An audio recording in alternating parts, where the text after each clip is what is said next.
Hindi na wala ng interview pagkatapos nito. Thank you, Sally. Bakasyon na eh. Sir. Yes, Sir, of course. good morning. May bisita pala tayo ngayong umaga. Medyo marami kami. Yes. Sir, you perfectly remember the moment when that envelope was not opened during the impeachment trial of President Estrada. I was a congressman, yes. Yes, I sir. remember that. I was not here. Yeah. I'm sure that you totally want to avoid such a volatile political impasse. But how? By maintaining the credibility and impartiality of the impeachment court, which is what I'm trying to do beginning today.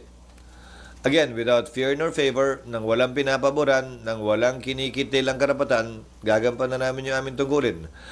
Pero sa dulo, sang-ayon kasi sa rules on impeachment. Kaya di ba si Senator Pimentel noon ay